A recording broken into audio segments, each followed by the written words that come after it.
While everything we say have value, the most valuable thing is what you will say to yourself. A lot of times when I'm coaching, I'm always having my clients say things, affirm it, say it, speak it, because I never thought I'd be up here. In 1994, I became a single mom. In 1995, many of you know, I had $11.42, and I had to wrap my son in a towel for 2 days. I was so grateful for the WIC, free cheese, free pasta, free milk. I remember standing in front of the clerk's desk who gave me my food stamps, and I said, "Ma'am, could you look up at me?" She said, "Ma'am, I'm busy. I got a lot of people. There's a long line behind you. I don't have time. Just fill out the paperwork to get your free food stamps." I said, "Ma'am, I need you to look up at me. I need to tell you something." She said, "I don't have to." I said, "Ma'am, I need you to look at me." And startled, she looked up. And I said, "I just want you to see my face, because all I need is a bridge over troubled waters. But I'm not gonna always be here. One day, I'm gonna make good on what you're giving me now. I'm a good investment."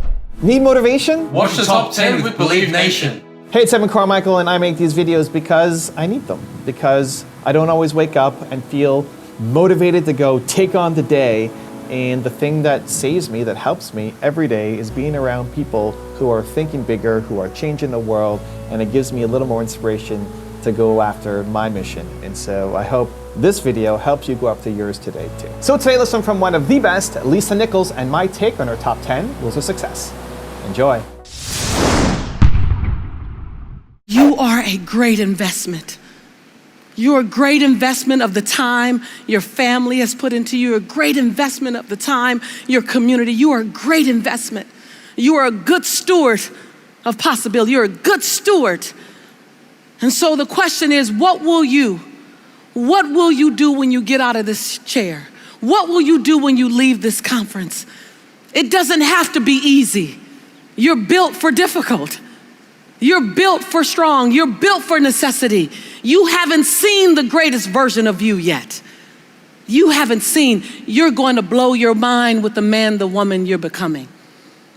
And during that entire time, just know that it will be people like me on the sidelines, championing you, reminding you that the best part is still coming.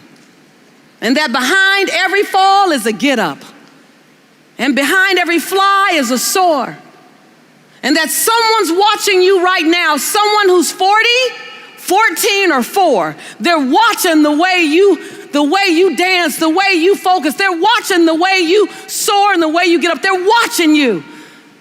And you get to inspire a world by the way you choose to be. Rule number 2 is create a good work environment. Whether you work from home, like I do, or whether you leave the house each day, the space you choose to work in can seriously impact your productivity and your mood. How does your desk make you feel? Whether you have a desk on your own or you share a desk with someone. And let's not call everything a desk, because not everyone has a desk, but you may have a workstation. What does your workstation look like? Is it straight? Is it orderly? Is it neat? Or is it cluttered? Is it so cluttered? On Mother's Day, my mom, she always has to have a desk. She's right here. She always has to have a desk. Every house, my mom has a desk. She's always kept her paperwork and everything. She has her recommendations and her references from the last mom. Is it like 40 years?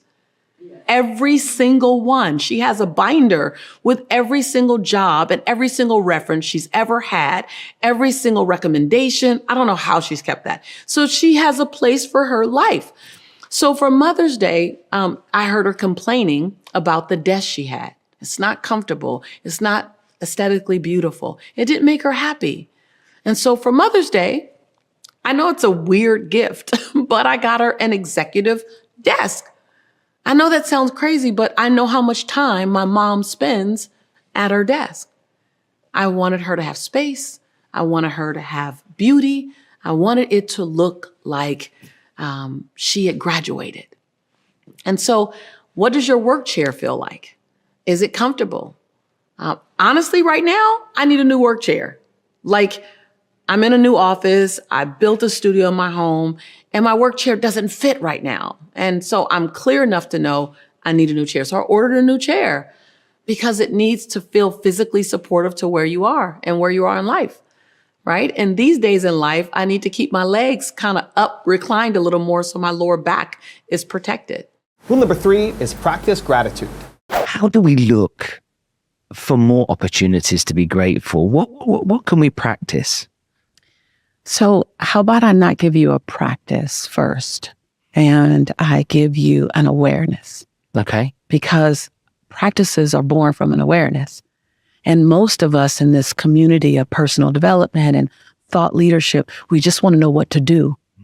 And I go, wait, how about we find out who to be? Because if you focus on your being, your doing will emanate from that. Like, I don't focus on what I do. I focus on who I be, and what I do is born from that. Gratitude is the soil. It's the soil. It says, I feel whole and complete with what I have. That doesn't mean I don't want more. But for what I have, for who I am, I wore a t-shirt the other day while I was working out. It says, love the body you're in while working on the body you want. Because for so many years, I beat up my body mentally. I beat it up. It wasn't ever enough. It wasn't small enough. It wasn't light enough. It wasn't curvy enough. It wasn't enough. So my body couldn't ever grow in the direction that I wanted it because I wasn't grateful for the one that I was in. And so the container, the mindset, the family, the relationship you're in, there's a wholeness to it, and completely in its dysfunction and its breakdown and all the things, and the money, where the money is or where it isn't, there's a wholeness. If there's $100 in your bank, there's a whole $100. In order for that to multiply into 5,000 or whatever you want it to, it has to be first said, I'm grateful for what I have, so that what I want can build on what I have. If you're not grateful for what you have, it's like everything you have has holes in it. And there's no foundation. There's no stability. I'm grateful for my children for what they know, and I'd like for them to know more. I'm grateful for my husband for who he is, and I hope we can grow more together. And so it's the soil from which all things you want grow. And gratitude doesn't come with an agenda. You can't be grateful to get more. You must be grateful for the peace that gratitude gives you in the now. It's saying, I'm worthy of what I have, and I'm a good steward. I say to God, I was walking through the airport saying to God, I'm a good steward. I'm a good steward of what you give to me. The microphone, the reach, the opportunity, the resources, the friends, I'm a good steward of it.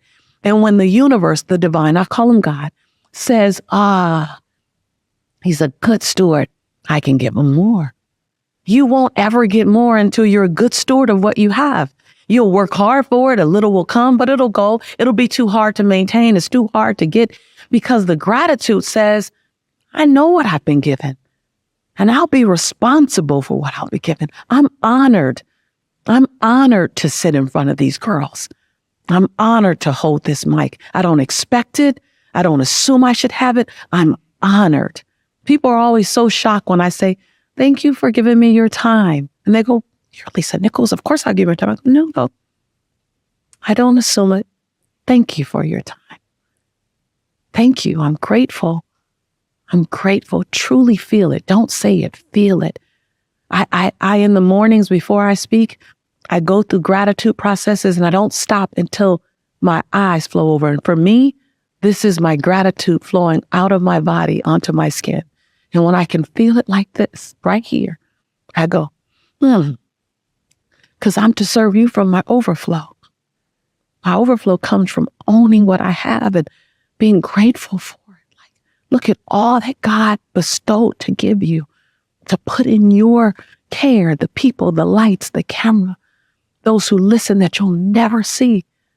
It's worth falling on your face. And I don't say your knees, I say your face, and going, thank you for trusting me with all of my history, with all of my choices, with all of my selfishness, with all of my insecurities. You still trust me like this. Man, I'm not lucky. I'm honored. That you feel right now. That's gratitude. Right there. Rule number 4 is spend time in nature. Nature is the thing that also gives us energy. It helps to balance us and calibrate us. I remember as a child spending all my time outside from sunrise to sundown. I would get up in the morning and I'd have to do my chores in the summer, and my mom would leave our daily allowance on top of the television. And I would do my chores really fast, eat a fast bowl of cereal, grab my $1 and run out the door.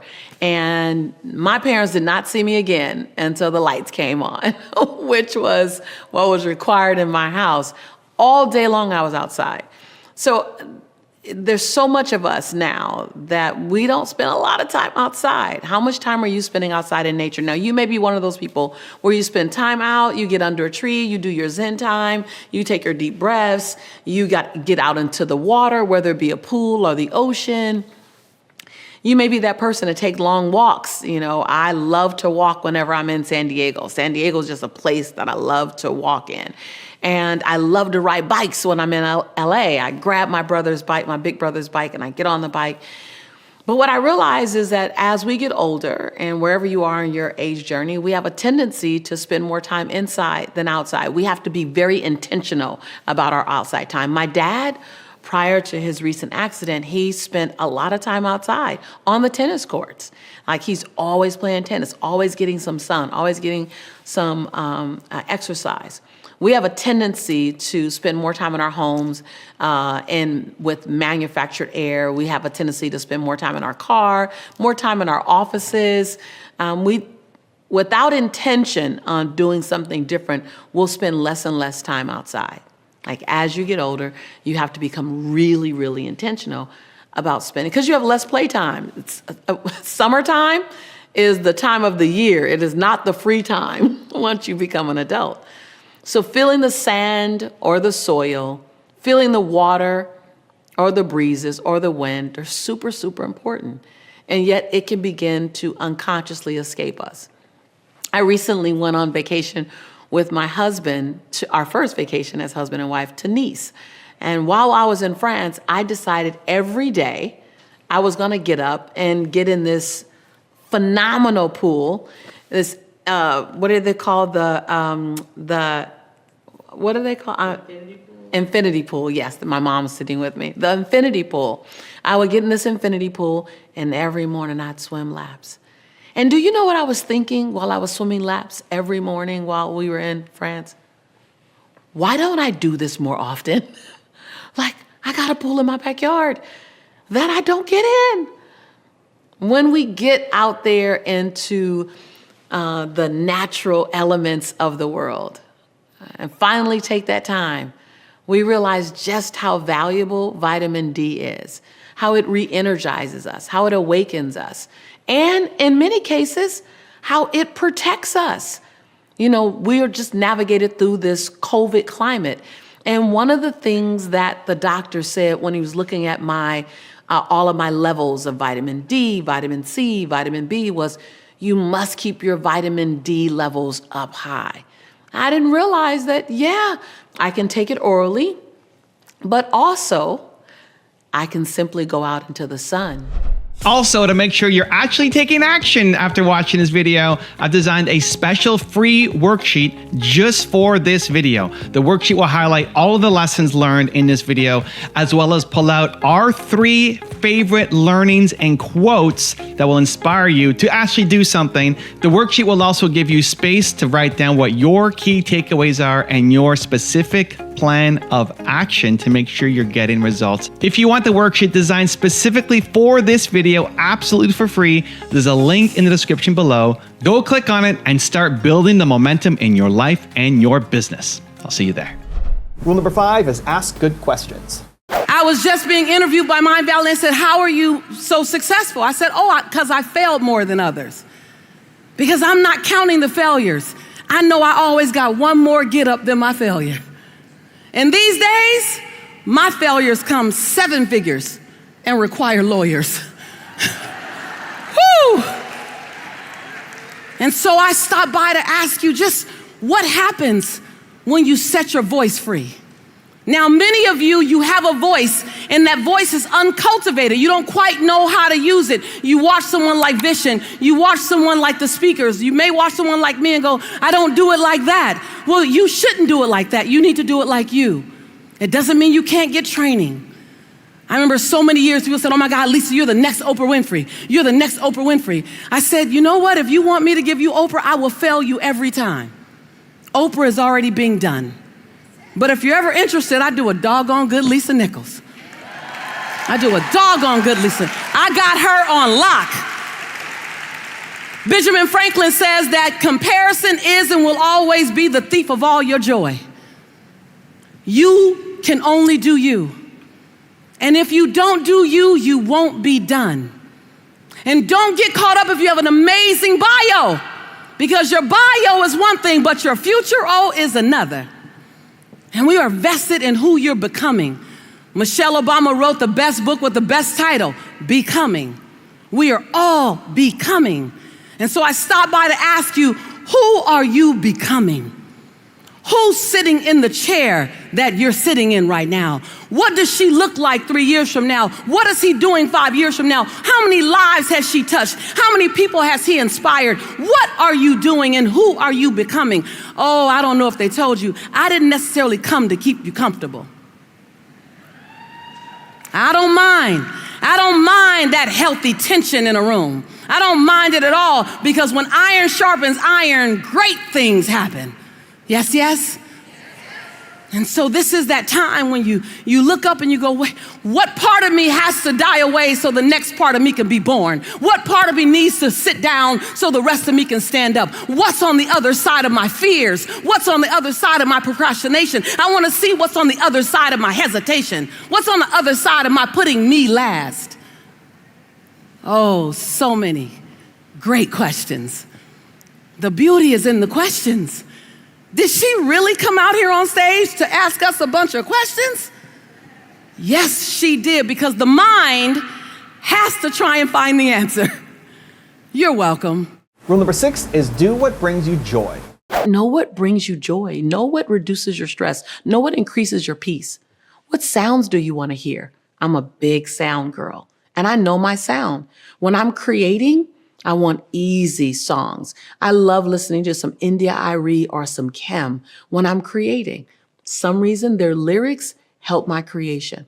Whereas when I'm in the kitchen cooking, I love some old school Marvin Gaye, Aretha Franklin, Earth, Wind and Fire, Temptations. I don't know if you know anything about that, but those are some pretty amazing. And you may know, if you're my age, you know. So I know I want some great reggae. I want some great soca music. And so know what sounds you like and where you like those sounds. Are the things organized and easy to find on your desk? Are there snacks and water so that you stay hydrated and fueled? I've really learned over the years that if I'm going to sit in my desk for a long time, I create a grazing platter. And this grazing platter is a platter. I think my mom, I think you taught me how to do the grazing platter. I got it from my mother. And a grazing platter is a platter that's filled with things that I literally can graze on all day. It's not a eat everything now platter. It's really too much to eat in one setting, but I graze on it. On my grazing platter normally is some slices of protein, some cheese, some crackers, some fruit, maybe some slices of veggie, cucumbers and tomatoes, and all day long. It may stay covered, and I just go under it and I just graze and keep myself hydrated and fueled. Does it take energy from you in your room when you look at your workplace? So there's some things that are just important to you, and make sure that it's in your space. What does your office look like and feel like? Rule number 7 is show kindness. Can we talk about a word that I find that is really underrated? Mm-hmm. Kindness. So funny is kindness and obedience and surrender. All only can be offered when you're in your most powerful way. And people think kindness, unconditional kindness, kindness in the face of ugly, kindness in the face of of the need to forgive, kindness in the face of no agreement, surrender, and obedience. We'll just focus on kindness, but I want you to know those 3 words, what the standard alpha energy would say are weak. the most powerful people from where true power lives. True power lives from facilitating and letting people go in front of you. True power doesn't need to lead the parade. True power doesn't need to lead the parade. True power sits on the sideline, allows the parade to go by because you plan the route. So power and kindness is the ability to exalt someone else and have the capacity to give them what they need in the moment, knowing your needs are already met. I'll say it again. Kindness is the ability to expand your capacity to look and see what someone needs, a smile, to go in front of you. When people are fussing to get in front of me, I stop, I go, absolutely. I honor, please. You know, the first class line, everyone feels like the plane's gonna leave them. The door has to close only when we're all seated, but by all means, go. The smile, the disrupting someone's mind, that kindness. One is the giver, the consistent giver has owned the capacity to hold the space. Does that make sense? You got to understand. So if there's 16 ouncer and a 16 ouncer, the person who can hold the kindness for the room is probably a 32 ouncer without needing to promote it.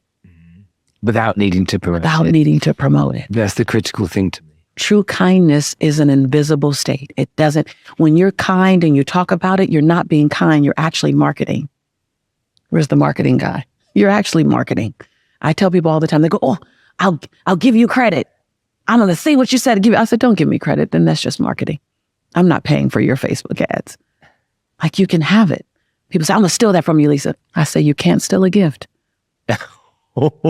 It's the ability to have the capacity to be what people need and let them sit inside the container of you with no expectation.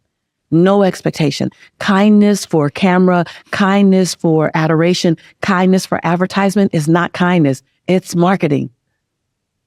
And you can tell the difference. Trust that we all work with really smart people and they could see the difference. And kindness is the willingness to do it in the dark of the night when no one's looking.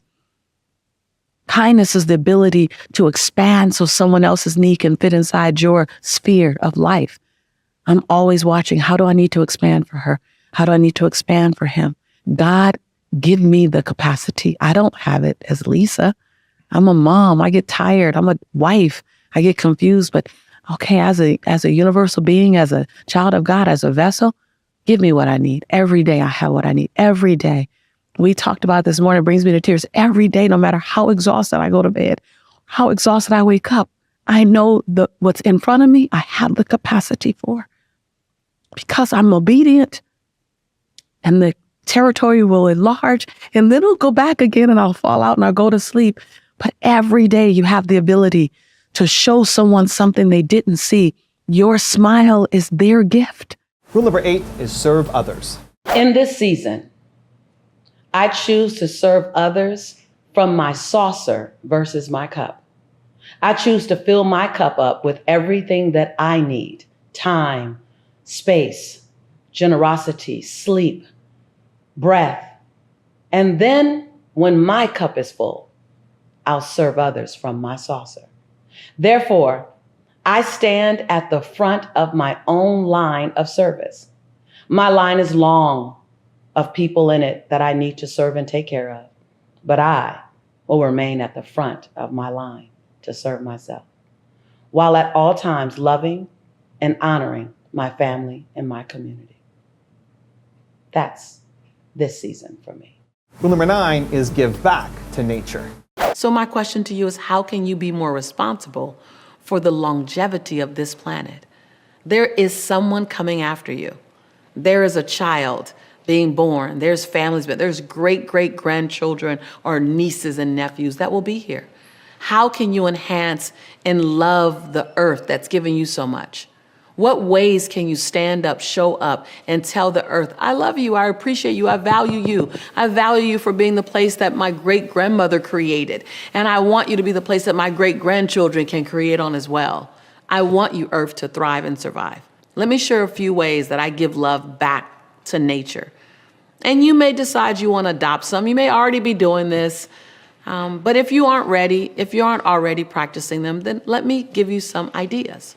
Recycling is an obvious, great way to give back to nature. Choosing brands that use less chemicals. It's easier than you think. It's just a little reading and research, and once you know it, you always know it. Using recycled materials. You cannot believe how many things are produced out of recycled materials these days, and it's the same quality. Shopping with reusable bags. That's a big thing. That's really becoming quite global around everywhere. So how can you be a part of the ecosystem? Ask yourself that question. I invite you to pause what you're doing and take a moment and get out in nature. Find a reason to just take a 10-minute walk. Get up on a bike, maybe. Go enjoy some water. Feel the breeze. Feel that water. Feel your feet on the ground or in the sand. Walk barefoot. Like literally be with this vast place called nature. I literally knew 17 years before I moved to the Caribbean, I knew I was going to move to the Caribbean area. Why? Because every time I went to the Caribbean and this large body of water was sitting in front of me, all of a sudden I would say to myself every single time that if my creator can create this large body of water and is just one of many, so majestic and so beautiful, then the problems that I'm stressing over are small. Keep the small things small. And large bodies of water reminded me of that, which is why to this day I love sailing. I love the beach. I love jet skiing. I love being in a large body of water. I love parasailing because it just is a reminder. I take a deep breath, a little deeper. So if you can find value in nature, which I believe you can, then go be with nature. And then let's be a part of taking care of our earth. It's given us so much. And rule number 10, the last one before some very special bonus clips, is just do it. And that thing about your vision, not everybody can get your vision. Not everyone got Vision's vision. Not everyone could see this room. Not everyone could understand. But here's the thing I want you to walk away with. If everyone doesn't get your vision, it's because God didn't give your vision to everybody. God gave your vision to you. Yes, yes. God gave you your vision. And you're the only one that have it right here in your belly. And your job is to nurture that vision. Your job is to feed it with time, to feed it with training, to feed it with coaches who are 20 to 30 steps beyond you. Your job is to give it what it needs so that it can be birthed into the world, so that now your vision is our reality. That's your job. You came here impregnated with a dream, with a possibility. And you're not supposed to be comfortable until you set it free. And that's okay. And then you lock and load with people who are around you. This is a tribe. I don't know if you know this, but this is a tribe. This is a community. We help grow each other up. Like, Bishop, isn't it great how we watch each other and say, wow, look at how we've grown up. We help grow each other up. You want to be around people who make you stand on your tippy toes. You want to be around people who make you want to be a better woman because you're in their presence. Make you want to be a better man because you listen to their conversation. You watch the way they father. You watch the way she wipes. They make you want to be a better human being because you're in proximity with them. Yes, yes? This is that tribe. Love yourself enough to stay connected to that tribe. I used to think my family was supposed to be my dream catchers. Anybody else felt like that? Why do they not get my dream? Because God didn't give my dream to them. God gave my dream to me. You have your biological family and they have a role in your life. And then you got your developed God-given family and they have a role in your life. And you find your tribe. Because the last thing you want to do is get to the final chapter and say, who could I have been? And what could I have done? And who could I have touched had I given that dream a chance? It's too late now. I can't get out the rocking chair, but man, who would I have been? The last thing you want is to be left with memories of things you didn't do. Do it. Play big. Play strong. Fly or fall. Just do it. Yes, yes? Just do it. if you're going to have a purpose on this earth that you choose to live out, and if you're going to play big, be a gladiator, be a change agent, stand and embrace the fact that you're a unicorn, if you're going to lead, or if you're going to effectively even follow a great leader, your health and wellness is the vehicle. If you are getting on a cross-country trip, like I'm about to go cross-country, we're going to drive about 3,000, 4,000 miles. The first thing you're going to do is check and make sure that the vehicle that you're traveling in can get you where you're going. When I realized that my health and wellness, our body is the vehicle that gets us to our life purpose. And now I want to share with you my top 3 tips for setting health and fitness goals. Number 1, be realistic. Most of the times, we're not unrealistic on maybe the weight we want to release or the inches we want to shrink or the toning we want to achieve. Where we're unrealistic is the timeline in which we will have it done in. I'm not saying set goals that you can blow past and they don't stretch you, but I am saying set a goal that stretches you but doesn't stress you. Oftentimes, by our own goals, we set up an innate stress level, like we increase our stress level. Your goals should not stress you. Your goals should stretch and inspire you. Someone should have told me that 19 years ago. So if you want to release 20 pounds, release 20 pounds. But let's not say we're going to release 20 pounds in 3 weeks. While you can, the stress level increases. And guaranteed, when you're going all in one area, there's 2 other areas, 3 other areas suffering. And so the number 1 tip is to set realistic goals. Number 2, get an accountability community. So many times I walked alone in my health journey. And so there was no commitment to anyone. There was no one knowing what I called important to me. It was a secret. It's so crazy how the things that matter the most to us, we keep a secret. At least I've done that. And so get a community. I'm inside of my own health and wellness journey right now to say, look, I released a lot of weight 5 years ago. And then I got really busy again. And then my health went on my back burner again. And I gained some weight. Someone lost 20 pounds and I found it and I need to return it to its rightful owner. So I said, I need to get on my health journey. I need to hit a health goal. The first thing I did was I asked people to join me, hold me accountable. Let's do this together. Let's do this as a tribe. So I'm actually in the middle of, I'd like to think, a very exciting journey. We just started it. And it's called #Snatching My Sexy Back. And you can pop with that if you want to.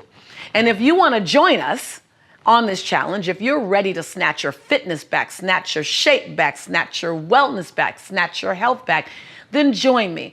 Go to BeFitWithLisa.com. Again, that's BeFitWithLisa.com. Absolutely free. You join us. If you want to use the program that I'm using that's giving me amazing results, you can use that program or you can use your own. Let's just do it as a tribe. Click join the challenge so that you can join us. So that's the second thing, is to get an accountability community to cheer you when you wake up and you do 20 minutes or 30 minutes or 45 minutes. To cheer you when you make the choice for green vegetables over the burger or the chicken or the ice cream. To cheer you when you have 1 extra glass of water. We don't have to make 180% leap. Celebrate the needlepoint moves, because enough needlepoint moves land you in a different place. And the third tip is to be willing, as I've been willing, to press reset. You're gonna get distracted. You may start off running fast and then slow down. You may run into a hiccup, but there's no reason to turn a speed bump, something that would slow you down, into a stop sign. Press reset. That's what I'm doing. I go back at it and go, you're a human experience, Lisa. You're an imperfect person having a perfect experience. And in the perfect experience of an imperfect person, we need to keep our finger on reset. You get to press reset on your health journey 1,000 times. And as you do that, remember that you're not alone in the journey. I invite you to join me. Let's get crazy healthy together, because your purpose, your life purpose, requires your health and wellness. When I got Lisa, your life purpose requires your health and wellness. Oh, then it stops being optional. Let's make your health, my health, our health, non-negotiable. And let's do it together. Clearing any limiting beliefs about partnership. This is so important. Now, I'm talking about love, but know that love comes in the form of friendship as well. So I needed a healing around friendships as well. I stopped believing, and I had limiting beliefs around friendship, women friendship. And so this is partnership. This is love, but love can be expanded. This is really an important one. Oftentimes, we have limiting beliefs that cause us to intentionally or unintentionally close our hearts off to love. Whether it's a past relationship that went sour, and so your mind is saying relationships are dangerous, or whether it was a betrayal. Someone took your trust and betrayed it. So you say, I have trust issues. You know, you just diagnosed yourself with a condition and we call it trust issues. That's not necessarily a diagnosis. That's a choice. Maybe you subconsciously have a fear of losing your independence within a partnership. Or maybe you have a concern that you may pull back too much in your career, in your direction. That was mine. I thought if I fail too in love, it will distract me from the things that I'm building and the lifestyle that I'm navigating through creating for Jelani and I.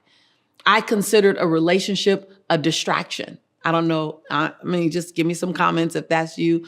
Or I considered a relationship a threat to what I was building. Whatever the limiting belief is, what you're saying is you don't trust that you can navigate through having love or friendship or an expansion while you're navigating and creating this beautiful life that you have. And here's the reality. You are not who you were 10 years ago. You're not even who you were 5 years ago. You're expanded. You have more insight. You have more intellect. You have more wisdom. You have more patience. You have more consciousness. So whatever the limiting belief is, you get to start acknowledging that they're there. You don't have to fix them overnight. Like, I'm not expecting for you to finish this video and go, okay, download, limiting belief is done. Right now, it's just the awareness that is there. I remember realizing that I wanted love, but I also didn't want the distraction of love. I also didn't want the challenge or the risk of love. So what happens then is that I'm going to grab my shoe. The tongue in your mouth is going in one direction. I want love. But the tongue in your shoe is going in a different direction. I don't want what love might bring me. And so align the tongue in your mouth with the tongue in your shoe so that you can have amazing results. Learn the lesson. There's a lesson in anything. There's a lesson in everything. The other lesson I learned is that when I give myself permission to laugh at me, other people will laugh with me. What could have been devastating to me in front of one of the most important audiences in my community, definitely in front of the audience that shares on social media the most. In fact, now it's a great memory. So if you ever find yourself feeling humiliated in the public's eye, remember, one, to find the way to navigate out of it starts with forgiveness, compassion, and empathy for you and even for those judging you. Give yourself permission to make mistakes publicly, and then look for the lesson in everything. Now, I've gone back many a times and looked at the footage. Thank God my friends at Mind Valley actually cut the part out where my girls were out, but they kept in a lot of those other funny moments when I talked about it. I enjoy it. It's actually a great memory in my memory album. Anything else? People want to discover their purpose. You may want to discover your purpose. I don't think you discover a purpose. I don't think you find a purpose. I think you uncover a purpose. I think that the things that you do naturally that bring you joy, literally, many times people think that they're not big enough to be called a purpose. But what is purpose? Purpose is something that you contribute to the planet that it wouldn't get in a particular way if you weren't here. Purpose doesn't mean it has a lot of likes on social media. Purpose doesn't equate with there's a lot of followers. Purpose doesn't equate to it makes you a lot of money. Purpose doesn't even equate to it's glamorous. That's not. All of that's marketing. Purpose says you do this effortlessly, and it brings value and adds value to those who happen to be blessed enough to cross your path. Number one, I say, let's not try to go and find purpose. Let's uncover purpose. What brings you joy? What do you do naturally? And oh, by the way, it doesn't scream loudly initially. You don't do it and goes, yes, this is it. Do me forever. No. Man, if you told me when I was talking to the administrative staff of DUI facilities, as I'm there as their customer service rep, teaching them how to work on this new thing called a computer. Yeah, I'm gonna date myself. But I put the first computers inside of DUI facilities way back, almost 30 years ago with the company that I worked for. And when I would go in, I'd say, this computer is gonna simplify your life. And everyone was so nervous. I asked my boss, can I just spend an hour inspiring them before I teach them the computer? And my boss said, okay, I guess so. And I spent an hour inspiring them before I taught them about this big, scary machine. And in that hour, something woke up in my belly. I enjoyed inspiring them. So I called my boss back in about 60 days and I said, I think they need 2 hours of inspiration. They're really nervous. He goes, okay, do 2 hours. In 2 hours, I would inspire them. And that thing woke up in my belly again. And then I said, so boss, if I agreed to come in a day early, can I spend half a day just inspiring them on my own time? You don't have to pay me. And then the next day we start the training. He goes, okay. So then my 2 hours went to 4 hours. And that thing woke up in my belly again. I didn't know that young woman at 24, looking to inspire the administrative staff at DUI facilities so that she can help them install computers, would be this woman standing in front of you. So your purpose, it will evolve, it will morph, it will expand. But what you have to commit to do is to stay in action. Purpose isn't discovered while you're docile. Purpose isn't discovered while you're stagnant. Purpose isn't discovered while you're sitting and thinking about purpose. Purpose is uncovered when you're in action, doing the things that feel like they might feel good, doing the things that feel like they're going to be in service, and then something jumps in your belly, and you just walk in that direction. But you have to be in action in order to uncover the next best version of you. So many times people step onto my campus and their life, and I'll say the word life, to them looks chaotic and out of order. And I get this question asked a lot. How do I bring order to the chaos in my life? First and foremost, we have to break down life. Because life really is a really big conversation, and looking at it in its totality could really be overwhelming, which is why most people don't ever start to do anything to resolve and to minimize or diminish the chaos or reduce the chaos. So let's first break down life, because life is made up of quadrants. So you have your health and your wellness. Identify where's the chaos there. Because all of a sudden it becomes bite-sized and digestible. Your finances, where's the chaos there? What does it look like and what's creating it? Your relationship. Now in your relationships, that has 4 subcategories. So in your romantic relationship, is there chaos there? In your familial relationships, is there chaos there? In your colleague and work relationship, is there chaos there? And in your community relationships, neighbors, friends, is there chaos there? So first, before you can manage the chaos in your life, let's break it down so you can see it much more clearly than just my life is chaotic. That's a really big, overwhelming tsunami, right? So let's break it down so that it's baby waves. And we can manage a wave or a speed bump much easier than we can manage a tsunami or a mountain. And then you want to look at spiritually. Is there a chaos there? Is there a disconnect there between me and my prayer life, or me and my meditation life, or me and where I fellowship?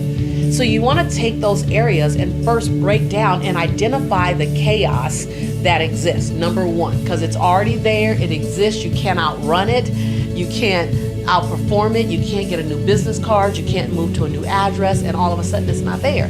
So just identify, being willing to honestly admit to yourself and have acceptance in the areas called chaos and chaos in my life. I read a book and it said that people who live in abundance and prosperity, they plan out 6 months to a year to 3 years. People who live in scarcity and lack, they plan out 30 days. Ouch. I was planning out 30 days at the time. So I want you to think about 7 months out. Think about 10 months out from now. Where do you want to be? Where do you want your family? Where do you want your relationship? Where do you want your health? Where do you want your business, if that's applicable? And then I want you to begin to look back and see what's required for me to get there. What was my contribution? What's my contribution over the next 7 months, 10 months? What's my contribution over the next 90 days? What's my contribution over the next 36 months? What did I do? What am I proud of? You know, one of the crazy things when the pandemic started, I said, I will not come out of the pandemic heavier than I went in it. I'm not a fitness person. I'm not a workout person. My fiance is. But it made me conscious of my movement. It made me conscious of what I ate. And I didn't come out lighter, but I didn't come out heavier. Matter of fact, I actually came out 12 pounds lighter because I set the intention. So I want to ask you, walk out 12 months from now. What's a non-negotiable for you? Don't think about how you're going to get there, but what's necessary to exist. And what do you need to do? What do you do well that you can add value to this particular climate? There's a climate right now, and you can add value to that climate. How can you add value to that climate? Sometimes it's about what grows out of the ashes. These are ashes, but they're great things that can grow. I call it the gift that's wrapped in sandpaper. Now, the sandpaper is the pandemic, but the gift is what you can do inside of it. When you plan 7 to 10 months out, things will shift and change. Now, when you get comfortable with planning 7 to 10 months out, then plan 10 to 18 months out. That's totally, totally fine.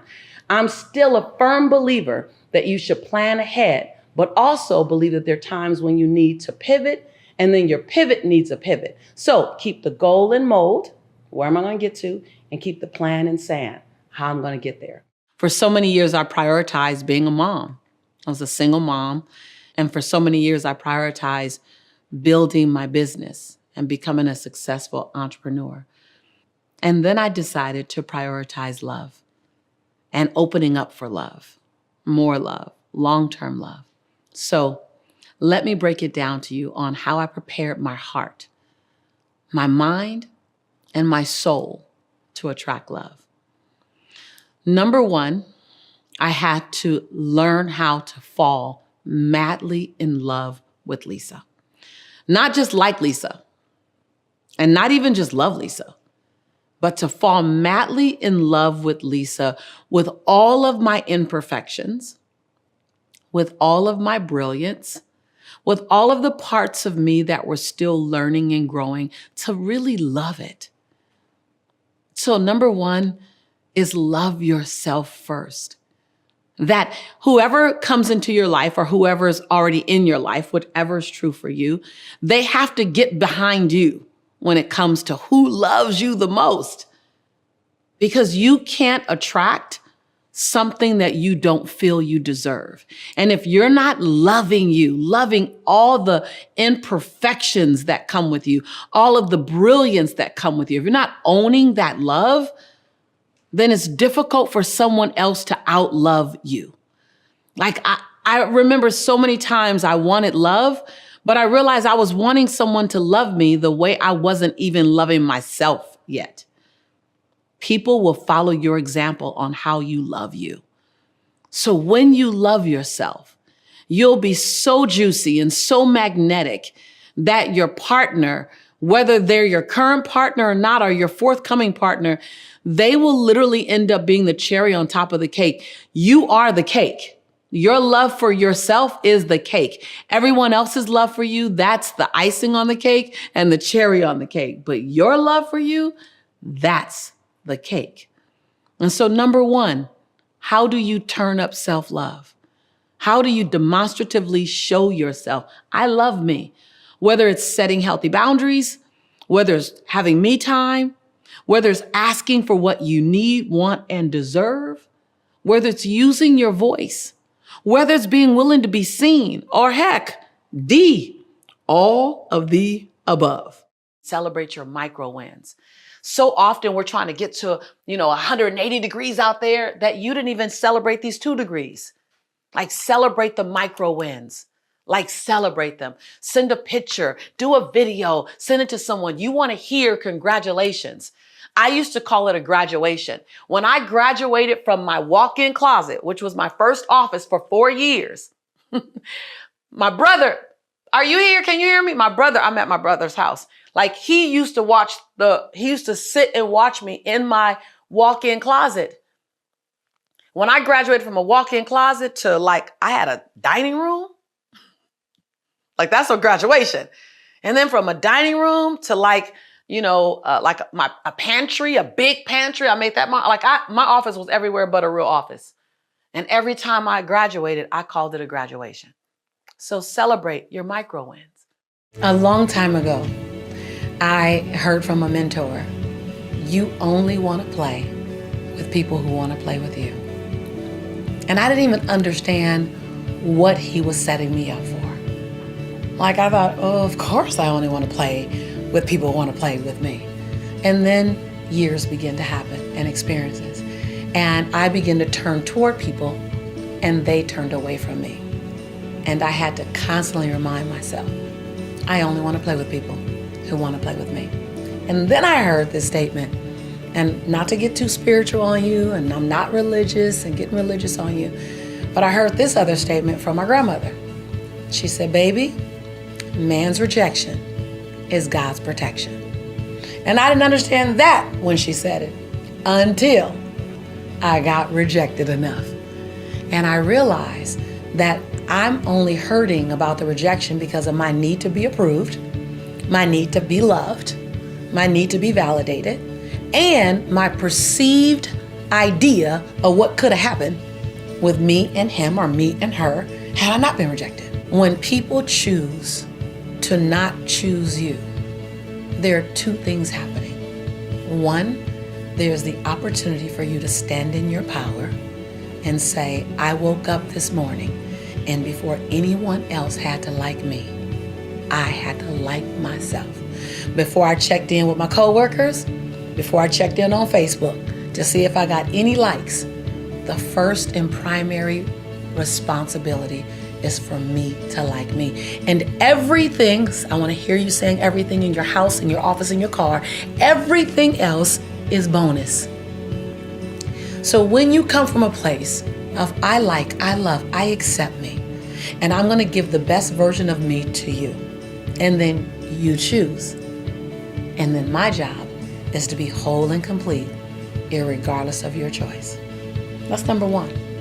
And number 2, when you find people rejecting you or not accepting you, you have an opportunity to look at, and without any make wrong, it's real important to not make yourself feel better by making someone else wrong. We do that as a society so much.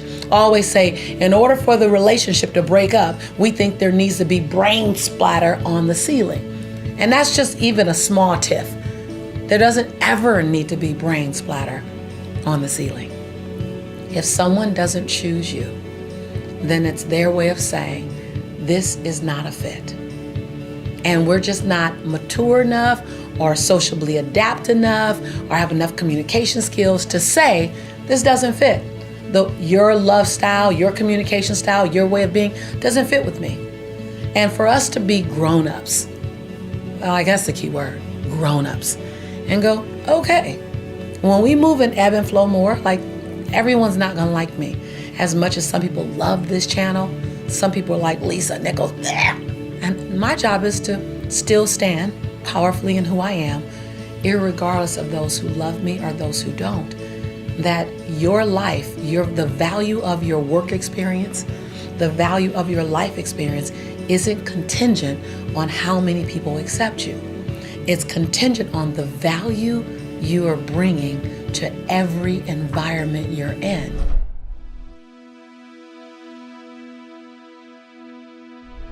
Because you made it this far in a video, I want to celebrate you. Most people start and don't finish. Most people never actually follow through. Most people say they want something, but they don't ever do the work to actually get it. But you are different. You are special. Believe Nation, you made it here all the way to the end, and I love you. So as a special celebration, if you put a hashtag believe down in the comments below on this video, I will showcase you and celebrate you somewhere on the screen in a future video because you are awesome. For 10 more amazing rules from Mel Robbins, check the video right there next to me. I think you'll love it.